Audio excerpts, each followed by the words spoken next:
ini Francisca Vanggide, ini yang membuka bayang perempuan Indonesia namanya Francisca Vanggide. Tapi dia tidak pernah ditulis dalam sejarah Indonesia karena dia anggota Partai Komunis, dia anggota Gerwani. Gerakan tahun 1926 itu demo besar sekali di Semarang, yaitu demo pertama tentang buruh-buruh perempuan ribuan yang datang dari seluruh Jawa Tengah khususnya. Itu adalah para buruh batik, buruh pabrik cerutu Tarumartani di Jogja.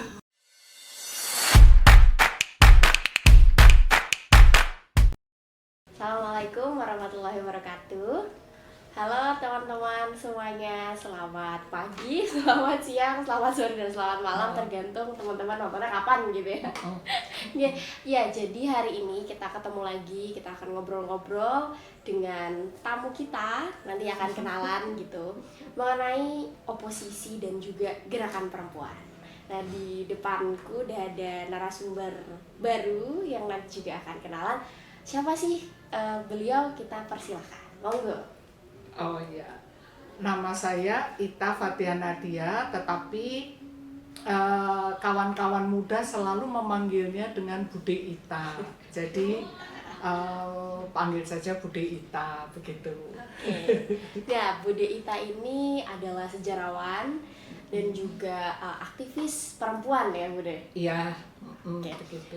Ya, beliau ini udah punya banyak pengalaman dan pengetahuan tentang perempuan, dan juga ya beliau memang berkecimpung dalam dunia gerakan perempuan. Nah, hari ini kita akan ngobrol-ngobrol sama Bude Ita gitu ya, Bude. Betul. Dari waktu ke waktu gitu, sebagai seorang sejarawan tentunya bisa ya menjelaskan kepada kita semua gimana sih sebetulnya gerakan perempuan dan kaitannya dengan oposisi gitu ya, Bude. Baik, kalau kita berbicara tentang gerakan perempuan itu ini menarik sekali menurut saya. Kenapa menarik? Karena sejauh ini sejarah gerakan perempuan sebagai gerakan oposisi terhadap segala bentuk penindasan, diskriminasi, dan ketidakadilan itu jarang atau hampir tidak pernah dituliskan di dalam sejarah pergerakan di Indonesia. Nah, ini yang menjadi sebetulnya yang menjadi poin penting dari atau kenapa saya mempelajari sejarah. Dan saya memang khusus ingin menyuarakan gerakan sejarah, gerakan perempuan di dalam sejarah Indonesia. Nah, jadi tadi kalau Cila bertanya tentang bagaimana sih sejarah gerakan perempuan dalam oposisi, itu menurut saya sepanjang munculnya tokoh-tokoh perempuan ya di dalam sejarah Indonesia, baik itu saya tidak mau terlalu ke belakang, tetapi ada satu periode yang sangat penting, yaitu periode abad 17, yaitu 16-17 sekian. Itu ada seorang putri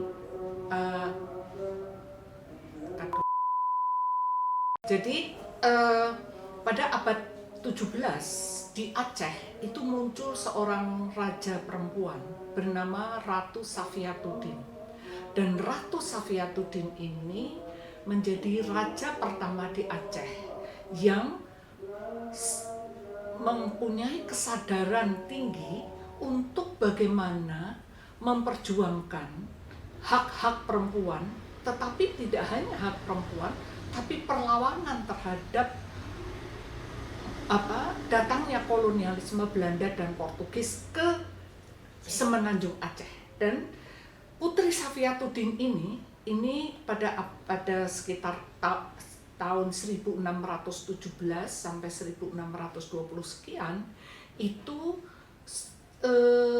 adalah awal dari bagaimana seorang raja perempuan membuat strategi perang melawan pendudukan kolonial Portugis dan Belanda. Lewat apa?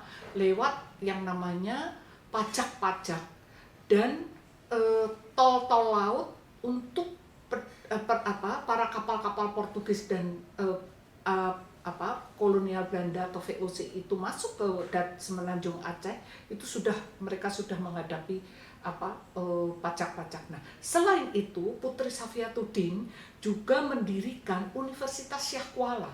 Dan universitas ini, bayangkan, itu Universitas Syah Kuala itu didirikan oleh seorang putri, raja perempuan yang menampung para mahasiswa tidak saja dari Aceh tetapi juga dari India, dari Asia Selatan. Kedua, Putri Safiatuddin ini juga mempunyai, jadi selain mengembangkan pengetahuan tapi juga mengembangkan perlawanan terhadap kolonialisme itu di Aceh. Kemudian di Aceh ada yang namanya Benteng Inong Bali. Dan Benteng Inong Bali ini adalah sebuah benteng yang merupakan bentengnya para prajurit perempuan yang dia ada di teluk di ujung pesisir di Aceh, di mana nanti Malahayati, di mana nanti Inong Bali itu melawan kolonialisme Belanda. Nah, saya mau mengatakan bahwa perlawanan perempuan itu selalu melawan kepada ketidakadilan dan pada penindasan. Nah, jadi ini sudah oposisi nih ya. Iya. Jadi tidak pernah perempuan itu membiarkan adanya ketidakadilan dan penindasan yang dilakukan oleh orang lain ya. Itu satu.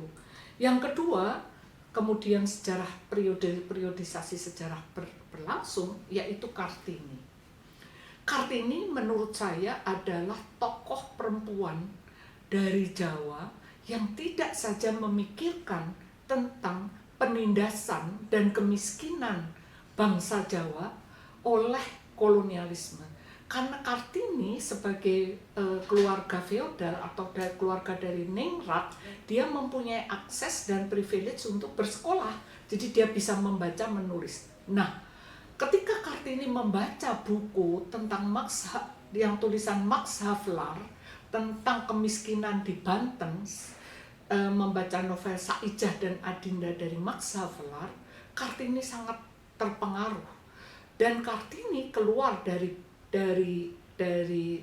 lingkungannya yang mapan itu untuk melihat persoalan-persoalan di luar tembok rumahnya yang sebagai seorang keluarga feodal, untuk melihat kemiskinan, ketidakadilan dan keterbelakangan pendidikan perempuan. Nah, disitulah Kartini sebetulnya sangat terpengaruh dengan buku atau novel dari Max Havelaar, tapi kemudian juga Kartini bersurat-suratan dengan kakaknya yang bernama Sosro Kartono yang sedang sekolah di Belanda.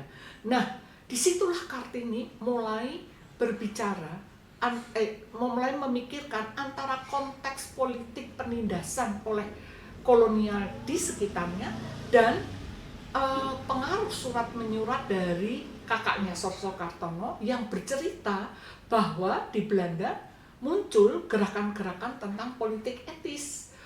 Politik etis adalah bagaimana memampukan kaum pribumi untuk bisa menulis, membaca. Memang pada awalnya adalah memampukan kaum pribumi agar dia bisa membantu di dalam birokrasi pemerintahan kolonial. Tetapi sebetulnya ini membalikkan sejarah, karena kemudian orang-orang yang berpendidikan ini bukan mengabdi kepada Belanda, akhirnya dia melawan Belanda. Nah, Kartini itulah dengan surat-suratnya, kalau kita membaca surat-surat Kartini, itu surat-surat yang sangat bagus. Dia menceritakan bagaimana kerisauan dia melihat penindasan, melihat ketidakadilan, melihat pemiskinan, melihat perempuan yang tidak bersekolah, melihat perempuan yang diperjualbelikan, dan banyaknya kematian kaum perempuan. Nah, surat-surat Kartini ini kemudian dibaca atau kemudian menjadi inspirasi dari para aktivis perempuan pada awal abad 19 atau awal abad 20 ya. Kemudian muncullah yang bernama saya menulis tentang sejarah gerakan perempuan ya. Nah, di dalam gerakan perempuan yang awal itu ada satu organisasi yang sebetulnya menarik sekali karena dia melakukan atau dia membaca surat-surat Kartini, dan surat-surat Kartini ini menjadi inspirasi untuk perlawanan. Nah, siapa ini para perempuan? Pada awal abad 20 yaitu tahun 1912 itu berdiri Putri Mahardika. Putri Mahardika ini sekelompok perempuan yang terdidik membaca surat-surat Kartini, dan kemudian dia mendirikan organisasi perempuan bernama Putri Mahardika. Kemudian tahun 13 ada di Bandung ada keutamaan istri Sunda. Kemudian di Koto Gadang ada Rohana Kudus. Kemudian di Koto Gadang ini menarik karena mereka punya tradisi di Padang itu kan, di Sumatera Barat itu adalah membuat kerajinan tenun. Nah, melalui kerajinan tenun itu para perempuan di sana berdiskusi kenapa kita terbelakang, kita nggak bersekolah. Maka dia mengatakan mari kita berorganisasi dan kita bersekolah. Ternyata setelah bersekolah dan bersama Rohana Kudus, mereka membuat surat kabar ya. Dan surat kabar yang pertama kali berdiri adalah surat kabar tentang karena menurut saya surat kabar ini menjadi penting untuk menyuarakan pemikiran mereka. Jadi ada surat kabar yang berdiri tahun 13 itu surat kabar Wanita Swara. Itu didirikan oleh Siti Sundari ya, dengan nama samaran Abdurrahman. Dan Siti Sundari ini di dalam surat kabar Wanita Swara ini menyuarakan tentang perlawanan terhadap kolonial, perempuan yang tidak bisa membaca, ketidakadilan itu ditulis semua. Kemudian anti poligami juga, kawin paksa juga ditulis. Kemudian di Sumatera Timur, di Padang ya, ada suara perempuan. Kemudian di Medan itu ada perempuan bergerak. Itu tahun 14, bayangkan. Kemudian ada Sarekat Ibu-ibu ini semua, di mana ibu-ibu ini sudah menyuarakan tentang perlawanan. Ini oposisi, Cila. Jadi ini sudah oposisi. Jadi menurut mereka, kalau hanya berpikir dan bersuara tanpa menulis, itu bukan gerakan. Jadi mereka membangun organisasi dan membuat surat kabar. Nah, jangan dipikirkan bahwa surat kabar itu seperti kita, ada koran, ada majalah. Zaman dulu surat kabar, jadi misalnya surat kabar Wanita Swara, surat kabar Al-Syarq. Nah, di Al-Syarq ini di Sumatera Timur. Jadi Sumatera yang sekarang itu sepertinya perempuannya diam, kayak tertindas begitu. Tidak, zaman itu mereka sangat kuat dan melawan oposisi. Ya, mereka beroposisi dan suaranya itu radikal menurut saya ya. Karena waktu saya di Belanda, saya membaca itu sampai saya merinding. Suara mereka itu kalau saya melihat sekarang itu malah saya kok kalah ya. Karena dia menyuarakan dengan bahasa-bahasa yang sangat bagus.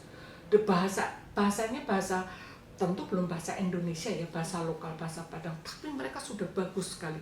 Di Padang, di Sumatera Timur, kemudian di Medan perempuan bergerak, kemudian di Minahasa ada surat kabar Pikat, kemudian di Semarang ada surat kabar Sinar Hindia yang wartawannya namanya Woro Cuinah.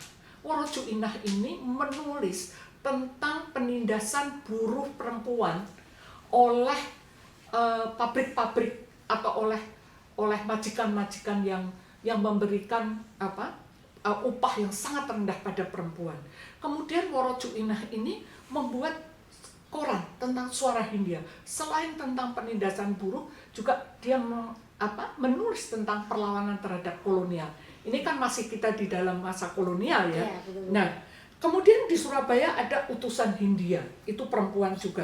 Benih merdeka di Medan tumbuh, matahari di Bandung, rakyat bergerak di Solo. Nah, yang menarik ada surat kabar di Sumatera Barat namanya Jago-Jago. Namanya Jago-Jago. Tapi kalau kamu baca itu semua redaksinya perempuan. Dan yang ditulis bagaimana kemerdekaan sudah mulai nih, kemerdekaan melawan penjajahan, melawan penindasan. Coba. Jadi itu sudah disuarakan tentang diskriminasi, penindasan, kemudian keadilan, ya dengan bahasa itu semua. Bayangkan ada 15 surat kabar yang itu digagas semua oleh perempuan dan organisasi perempuan. Artinya ini nyambung dengan apa yang ditanya oleh Cila, bahwa semua ini adalah oposisi. Nah, kalau kita mau bicara tentang bagaimana perempuan menjadi oposisi, karena ini bagian dari sebetulnya kalau kita mengatakan bahwa perempuan ini kan perawat kehidupan. Jadi ketika dia merawat kehidupan, dia melihat ketidakadilan, dia melihat penindasan, dan dia suarakan itu. Nah, ada yang menarik sekali, yaitu pada tahun 1926 itu ada kaum buruh perempuan yang tergabung dalam Sarekat Rakyat, itu di dalam Sarekat Islam, ya, yang menuntut melakukan gerakan tahun 1926 itu demo besar sekali di Semarang, yaitu demo pertama tentang buruh-buruh perempuan ribuan yang datang dari seluruh Jawa Tengah khususnya. Itu adalah para buruh batik, buruh pabrik cerutu Tarumartani di Jogja, itu juga mengirimkan buruhnya ke Semarang 1926. Dan ini namanya Caping Merah, karena nanti para buruh perempuan yang berdemo pada awalnya mereka tidak berpikiran akan membangun partai komunis, ya, tetapi nanti oleh Sarekat Rakyat itu nanti diorganisir menjadi gerakan pemberontakan komunis di melawan kolonial Belanda. Nah, apa yang terjadi? Dari perlawanan buruh menjadi perlawanan terhadap kolonial. Kemudian mereka menyatakan sebagai menggunakan pendekatan komunisme, ya. Dan Woro Joinah tadi menuliskan semua itu dengan sangat baik. Nah, demo besar ini ribuan, saya kira SMI aja kalah nih. Ribuan nih buruh-buruh perempuan nih dengan Caping Merah. Mereka menggunakan Caping Merah. Apa yang terjadi setelah demo itu? Maka mereka ditangkap, dibuang ke Bovendigul, ke Papua. Dan mereka adalah para perempuan. Dibuang juga yang anggota Sarekat Rakyat, dibuang ke sana, dan mereka membawa anak-anaknya, membawa satu keluarga. Nah, di sanalah mereka bertemu dengan Soekarno dan Hatta, Syahrir yang dibuang juga ke Bovendigul. Nah, kemudian anak-anak itulah menjadi muridnya Syahrir sama Hatta sama Bung Karno. Kemudian nantilah tumbuhlah perlawanan baru dari anak-anak yang dari Bovendigul itu. Jadi kalau tadi Cila mengatakan bahwa Bude oposisi gerakan perempuan dari 1926 maju lagi ke 1928, itu adalah Kongres Perempuan pertama di Yogyakarta, ya. Dan kongres ini bukan sekedar kongres duduk-duduk para perempuan terus ngomong, tidak. Ini adalah Kongres 1928 ini adalah konsolidasi pemikiran dan perjuangan perempuan menuju kemerdekaan. Jadi waktu itu belum ada yang namanya Indonesia, itu belum ada. Tapi mereka sudah berpikir ini harus ada kemerdekaan. Maka kongres ini adalah konsolidasi. Ini ada sekian ratus perempuan duduk dan memikirkan agenda utama kongres, yaitu tentang peranan perempuan Nusantara, belum Indonesia, Nusantara. Kemudian peranan perempuan dalam memperjuangkan nanti kemerdekaan, ya, dari kolonial. Kemudian perbaikan gizi, kemudian kesehatan ibu dan anak, melarang pernikahan usia dini karena dulu kan baru berapa belas tahun sudah dikawinkan, kemudian poligami, perdagangan anak. Tetapi selain itu tadi tentang problem-problem perempuan yang dimonitor atau dilihat oleh para perempuan ini adalah mereka juga melakukan yang namanya menuju kepada Sumpah Pemuda Indonesia, yaitu keterlibatan perempuan dalam perjuangan nasional. Kemudian yang kedua, penggunaan bahasa Indonesia. Tidak boleh menggunakan bahasa Belanda, tetapi bahasa Indonesia. Kemudian pendirian permufakatan Perhimpunan Politik Kebangsaan Indonesia. Ini digagas oleh Kongres, bayangin.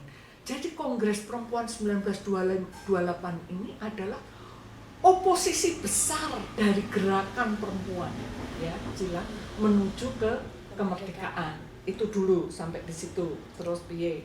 Oke. Berarti kan sebetulnya kita bisa lihat dari Ratu Syafiatuddin tadi, kemudian Kartini, sampai pada akhirnya kita udah menuju ke masa-masa 1928, ya kan Bude. Itu sebetulnya peran perempuan dalam menjadi oposisi kan begitu besar gitu ya Bude, kekuatannya. Nah, kalau kita lihat gitu Bude, kenapa sih perempuan itu tuh emang seharusnya tuh sangat diperlukan gitu loh Bude, kayak ya harusnya perempuan itu memang diperhitungkan gitu. Nah menurut Bude gimana, selain tadi memang ia adalah perawat kehidupan gitu? Nah sebetulnya setelah 1928 menuju Sumpah Pemuda, kemudian menuju perjuangan kemerdekaan Indonesia, Soekarno itu pada awalnya itu mengatakan kepada bangsa Indonesia ini begini. Itu ada di dalam Suluh Indonesia. Ini ada, sebentar saya harus buka.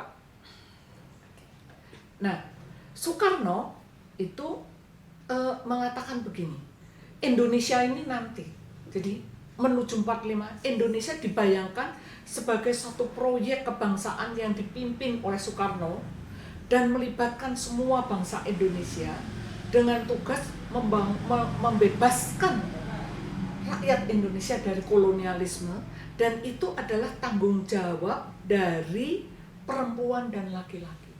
Jadi Soekarno melihat, tapi ini tulisan Soekarno ya, tapi sebetulnya ini bagian juga dari pemikiran para pendiri bangsa ini. Jadi laki perempuan harus terlibat, ya, harus terlibat. Bahkan kemudian kalau Ben Anderson mengatakan bahwa sebetulnya bangsa atau Soekarno itu membayangkan sebuah bangunan baru, nation itu, kebangsaan itu adalah kesetaraan laki-laki dan perempuan. Oleh sebab itu, ketika tanggal 17 Agustus penaikan bendera setelah kemerdekaan, pembacaan proklamasi, kemudian pengibaran bendera itu separuh laki-laki, separuh perempuan. Ini ada fotonya saya. Nanti saya kirimkan, mungkin bisa ditayangkan di podcast ini. Jadi itu laki-laki dan perempuan. Dan di situ ada SK Trimurti, yang nanti SK Trimurti itu akan diangkat menjadi Menteri Perburuhan, ya. Nah, jadi bayangan atau imajinasi tentang nation, tentang kebangsaan, itu adalah kesetaraan laki-laki dan perempuan. Oleh sebab itu, pada era menuju kemerdekaan, siapapun boleh mendirikan organisasi, dan organisasi perempuan kemudian menjamur. Banyak sekali organisasi perempuan. Bahkan sampai di tingkat di Madura itu ada sekitar 12 organisasi perempuan. Di Jepara, di Magelang, kota kecil itu ada organisasi perempuan, ya. Jadi organisasi perempuan menjamur di hampir seluruh kota, ya. Saya akan sebutkan beberapa organisasi kecil-kecil yang muncul di daerah-daerah, ya. Tadi ya, jadi ada di Minahasa, ada di Padang, ada di Medan, di Solo, kemudian di Surabaya, kemudian di Madura, ya. Terus bayangkan, ada di Bandung, ada di Koto Gadang, ada di Magelang namanya Paliatan Wanito, ada di Wanito Hado di Jepara, ada Putri Budi Sejati di Surabaya, ada wanita Katolik muncul, ada wanita Susilo di Pemalang. 1917 itu Aisyah dan Fatimiyah muncul, Fatayat muncul. Jadi itu semua adalah organisasi independen, memang dengan latar belakang agama, ya, seperti Aisyah, Fatayat, ya, muslimat ya, Ya. itu muncul semua sebagai independen. Dia tidak di bawah NU atau tidak di bawah Muhammadiyah, karena kemudian mereka mendirikan sekolah-sekolah, karena sekolah itu menjadi penting. Kenapa sekolah menjadi penting? Karena menurut mereka kita untuk melawan kolonialisme, melawan ketertindasan harus bisa membaca menulis, dan perempuan harus bisa membaca menulis. Oleh sebab itu sebetulnya yang menjadi penting untuk di sini dikatakan yaitu bahwa pada tahun 32 Ki Hajar Dewantoro pidato di Solo di Kongres PPI, itu perhimpunan perempuan Indonesia, itu dia mengatakan seperti ini, ada 3 hal. Perempuan Indonesia harus berpolitik. Kedua, perempuan Indonesia harus terdidik dan kerja sosial. Ketiga, perempuan Indonesia harus tahu tentang apa itu nasionalisme dan internasionalisme. 3 ini oleh Ki Hajar Dewantoro disampaikan pada kongres di Solo yang sangat besar, dan kemudian pada tahun 1932 juga Ki Hajar menyatakan tentang harus adanya yang namanya sekolah-sekolah untuk perempuan. Di satu pihak, kolonial merasa terancam dengan munculnya sekolah liar ini di daerah, karena kemudian seluruh anggota Taman Siswa kan berdiri tahun 1927, harus pergi ke desa, harus mendirikan sekolah, dan Belanda merasa terancam. Maka pada tahun 1932 Belanda mengeluarkan ordonansi anti sekolah liar. Jadi sekolah-sekolah yang didirikan di pedesaan di daerah itu adalah dilarang. Tapi Taman Siswa dan Ki Hajar dan para pejuang dan juga para perempuan ini mengatakan kami melawan ordonansi sekolah liar. Dan ketika melawan ini, kemudian Ki Hajar dengan wanita Taman Siswa mendirikan sekolah khusus untuk perempuan bernama Wismarini. Jadi karena kalau perempuan ini ada di rumah, mereka gampang dikawinkan secara semena-mena, mudah. Maka Ki Hajar sama Nyi Hajar dengan Wismarini, ayo para perempuan, anak-anak perempuan masuk ke asrama dan dididik tentang budaya, tentang membaca, menulis, dan tentang bagaimana bekerja sosial. Jadi Wismarini ini penuh dengan anak-anak perempuan semua untuk belajar. Jadi nomor 1 adalah bisa membaca, menulis. Nah, ini adalah embrio dari oposisi perempuan. Jadi perlawanan perempuan itu pada 40-an. Jadi inilah yang kemudian menumbuhkan adanya satu gerakan perempuan di daerah.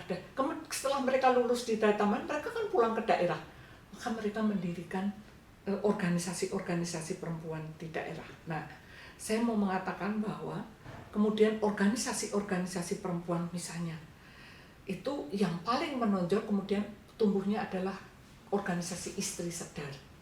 Istri Sedar ini memberikan pendidikan politik pada perempuan, khususnya perlawanan terhadap kolonialisme, perlawanan terhadap penindasan, perlawanan terhadap poligami, perlawanan terhadap ketidakadilan dan kekerasan. Nah, Istri Sedar ini kemudian bermetamorfosis, kemudian mereka pada tahun 50 mendirikan yang namanya Gerwis, Gerakan Wanita Indonesia Sedar. Dan ini lebih berpolitik, karena menurut mereka perempuan harus berpolitik untuk melawan penindasan ini. Karena ternyata sesudah kemerdekaan tahun 45, ternyata kedudukan perempuan juga tidak berubah. Penindasan di rumah tangga, kekerasan domestik itu tetap berlaku.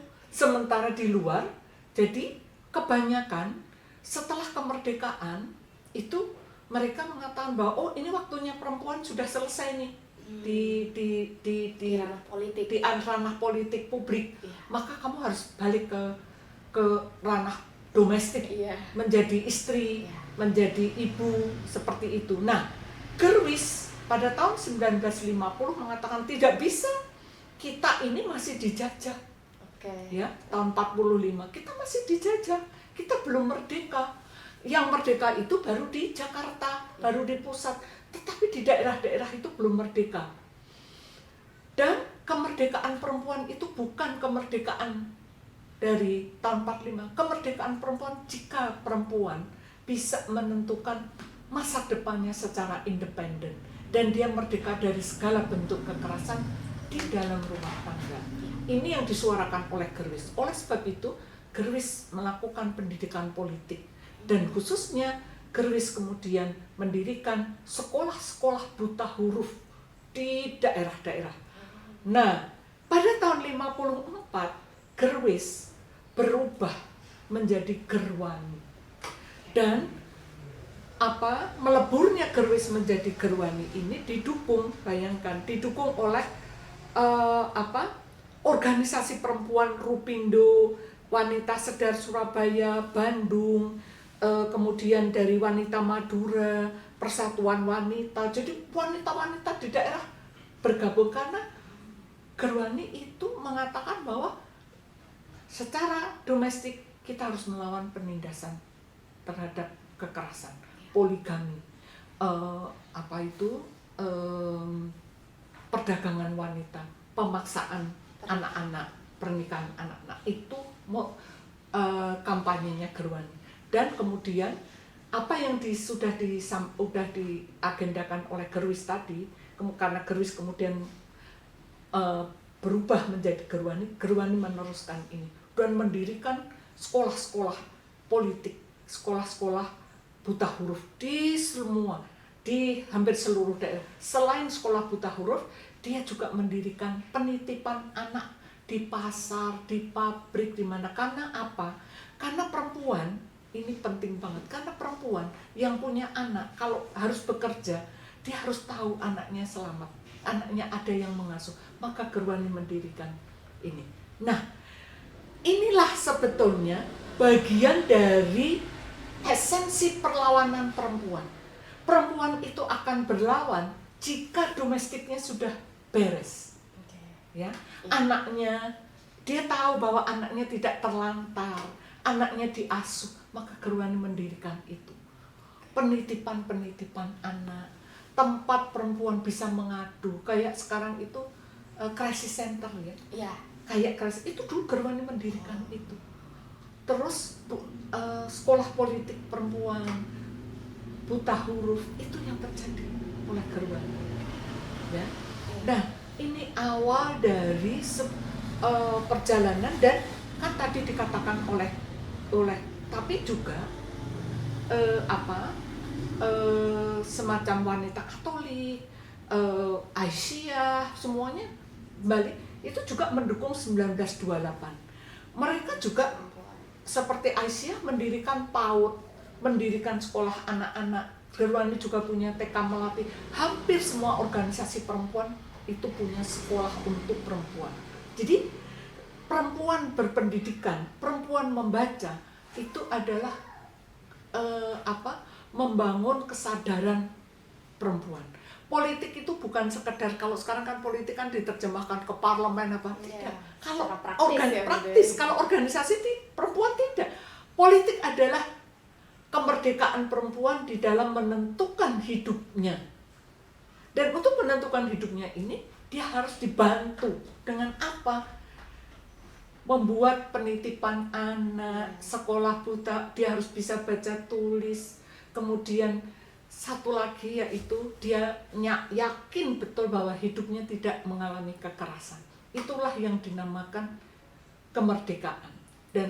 Dan oposisi perempuan itu adalah oposisi terhadap ketertindasan yang berangkat dari domestik sebetulnya, yang kemudian ditransformasikan ke tingkat publik. Nanti Gerwani kemudian masuk ke dalam gerakan internasionalisme.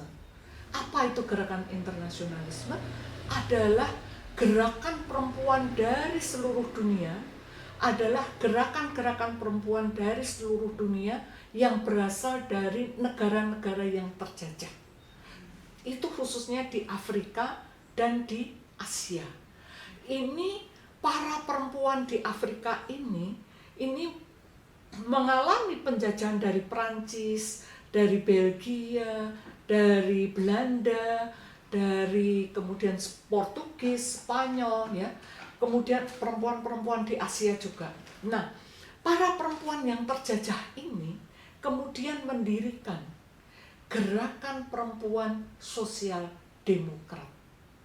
Itu pada tahun 1949.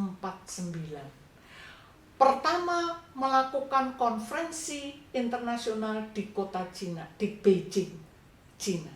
Itu tahun 1949. Disitulah para perempuan dari negara-negara yang terjajah maupun yang baru merdeka berkumpul. Dan disitulah sebetulnya mereka membangun sebuah manifesto politik. Manifesto politiknya adalah sebetulnya ini mereka merumuskan manifesto politik bersama tentang anti kolonial, membebaskan diri dari seluruh penjajahan, dan kemudian anti terhadap perdagangan anak, dan kemudian bagaimana perempuan tidak terdiskriminasi. Nah, bagaimana di Indonesia? Indonesia sudah masuk kepada gerakan ini pada tahun 49. Tetapi sebelum itu, perempuan Indonesia yang diwakili tadi dari Ibu dari Wanita Sworo tadi, itu pergi ke konferensi dunia perempuan di Lahore, Pakistan. Siti Sundari. Siti Sundari tahun 31 pakai nama laki-laki tadi. Pakai nama laki Abdul Rahman supaya tulisan dia diterima. Dia pergi ke Pakistan, ke Lahore, Pakistan untuk bertemu dengan Gerakan Internasional Wanita Islam Dunia di sana. Tahun 31. Tahun 41 dia pergi ke Perancis untuk ikut di dalam Women's Suffrage, perayaan perempuan kalau sekarang dinamakan feminis. Tetapi waktu itu gerakan perempuan suffrage, gerakan perempuan melawan kolonialisme, itu ada di Perancis. Tahun 41 dia sudah naik kapal ke sana, dari ke Pakistan, ke Perancis, itu si Siti Sundari. Tahun 48 itu para perempuan Indonesia itu sudah pergi ke tahun 47 pergi ke Delhi untuk ikut dalam delegasi perempuan Konferensi Wanita Internasional di New Delhi 9 Desember 47. Itu ada Ibu Sukamto, Ibu Sunaryo, Ibu Mangun Puspito, Ibu Utami Suryadharma, dan Herawati Diah. Itu adalah jurnalis. 47 mereka sudah ke sana. 49 mereka ikut konferensi dunia anti penjajahan di Cina, di Beijing. 49 itu embrio dari gerakan oposisi perempuan, ya. Indonesia ikut. Yang ikut ke Beijing ada Francisca Vanggede, ada Setiati Surasto, ada banyak perempuan ikut ke sana. 49 mereka pulang. Tapi 47 Francisca Vanggede yang saya juga menulis itu adalah tokoh perempuan luar biasa. Ini orangnya, ya. Ini dari Pulau Rote, ya. Francisca Vanggede waktu itu memimpin Konferensi Pemuda Internasional Anti Kolonialisme di Kalkuta, India. Dia menjadi tokohnya dan dia berpidato. Ini fotonya. Dia berpidato tentang pemuda melawan kolonialisme, dan pemuda di sini adalah pemuda-pemudi, laki perempuan. Ya. Ini Francisca Vanggede. Ini yang membuka, bayangin, perempuan Indonesia namanya Francisca Vanggede. Tapi dia tidak pernah ditulis dalam sejarah Indonesia karena dia anggota Partai Komunis, dia anggota Gerwani. Tapi dia juga anggota DPR-GR, Dewan Perwakilan Rakyat Gotong Royong. Dan dia adalah jurnalis perempuan Konferensi Asia Afrika di Bandung. Ya, jadi dia sudah menjadi bagian dari seluruh gerakan oposisi dari mulai tingkat lokal, nasional dan internasional. Itu Francisca Vanggede. Nah, kemudian ada yang namanya Ibu Panggabean. Ibu Panggabean ini ikut di dalam gerakan internasional perdamaian, anti kolonial, anti percobaan nuklir, anti percobaan nuklir dari Perancis di Pasifik, ya. Kemudian juga dia menjadi berpidato di Kongres Wanita Demokrasi Sosial di Jerman Timur, ya, pada tahun 50. Ini Ibu Panggabean dengan pakaian kebaya yang luar biasa, ya. Nah, coba. Kemudian ada yang namanya Ibu Setiati Surasto. Ini adalah keluarga Nahdlatul Ulama dari Banyuwangi, ya, yang menjadi ketua dari organisasi buruh internasional yang berkedudukan di Helsinki. Nah, Ibu Setiati Surasto ini juga ditunjuk oleh Perdana Menteri Juanda untuk menjadi drafter di Amerika untuk konvensi ILO. Untuk konvensi ILO nomor 100 tentang persamaan upah terhadap laki dan perempuan. Tidak pernah ditulis. Ini adalah oposisi semua nih, ya. Nah, tapi Ibu Setiati lagi-lagi karena dia anggota Gerwani, ketika itu dia dikirim, dan dia waktu itu dikirim ke Helsinki menjadi ketua organisasi buruh internasional, coba, perempuan Indonesia, orang NU dari Banyuwangi, coba bayangan. Kancah internasional. Di kancah internasional, coba. Nah, yang namanya Francisca Vanggide itu dikirim untuk mengabarkan ke seluruh dunia tentang perjuangan kaum pemuda dan pemudi di Indonesia terhadap kolonial. Itu dia masih punya bayi yang berumur 7 bulan. Ininya, payudaranya masih sangat masih menyusui. Iya. Terus dia harus pergi ke Aljazair untuk ikut Kongres Asia Afrika yang kedua, ya. Dan kemudian pecah 30 September dia nggak bisa pulang. Bayinya ditinggal dengan 7 anak di Indonesia dengan bayi umur 7 bulan. Dan dia waktu masih hidup, saya sempat beberapa kali waktu saya sekolah di Belanda, saya sempat ke rumahnya. Dia selalu kalau bercerita tentang bagaimana dia dipisahkan itu dia menangis, tapi dia selalu mengatakan saya tetap bangga terhadap perjuangan saya. Jadi ini saya mau mengatakan, ya, bahwa kita itu punya satu dokumen sejarah. Nah, sebelumnya saya mau ingatkan bahwa ini adalah Soekarno. Soekarno ini punya kursus politik perempuan di Gedung Negara. Di Gedung Agung gitu, ya? Gedung Agung. Soekarno itu ketika tahun 47 itu mendirikan yang namanya kursus politik untuk perempuan. Bayangkan. Jadi dalam pemikiran Presiden Soekarno, perempuan harus berpolitik. Maka dia mendirikan yang namanya kursus politik, ya. Nah, kemudian Soekarno pada tanggal 22 Desember tahun 59 mengeluarkan dekret nomor 316 yang menyatakan atau menetapkan penghormatan kepada kaum perempuan yang terlibat di dalam perjuangan kemerdekaan dan kebangsaan.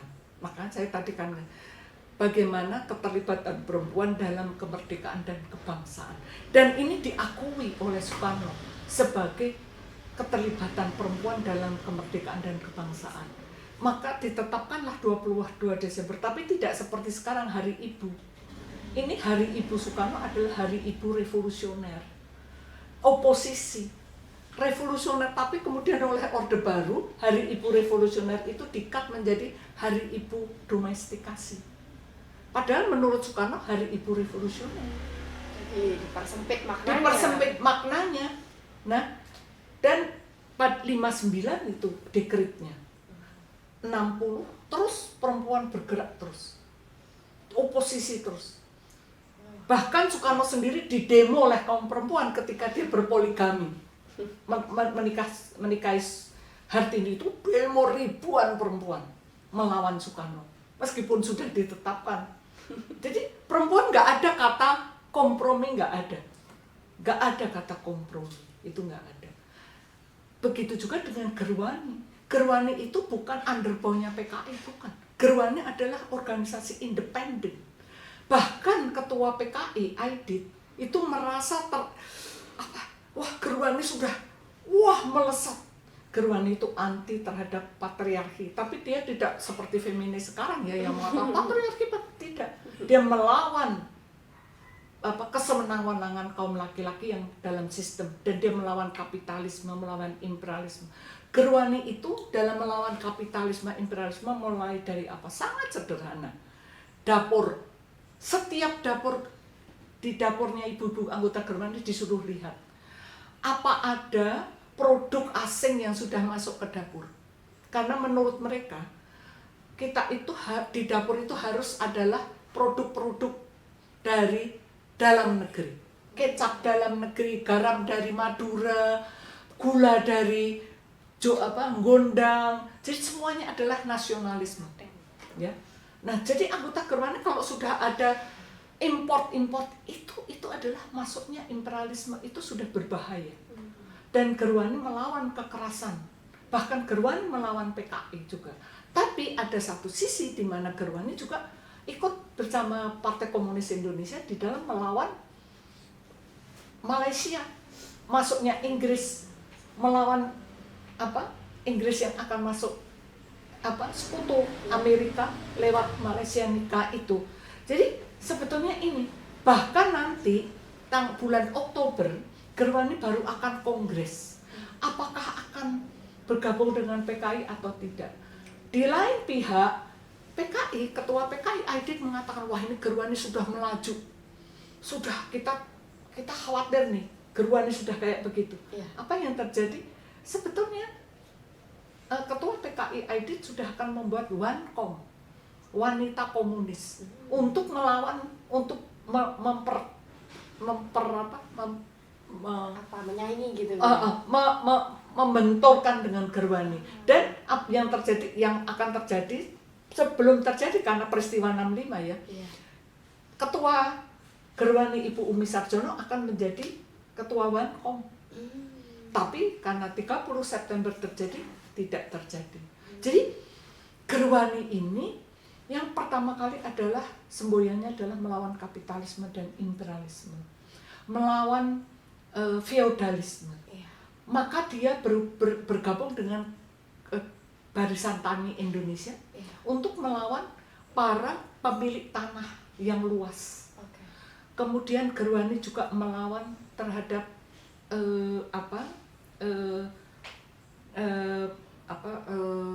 perdagangan wanita, poligami, kemudian anti terhadap perkawinan anak. Jadi sebetulnya Gerwani anti buta huruf, koperasi yang harus dipegang perempuan. Okay. Nah ini semua membahayakan yang namanya kaum kapitalisme dan kolonialisme, ya toh? Iya, betul. Karena perempuannya itu banyak sekali, anggotanya ribuan, gitu.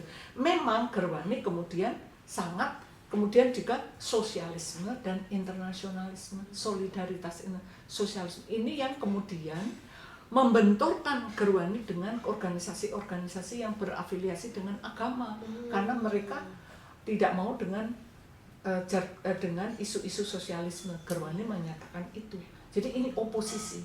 Nah, pecah 65, 30 September.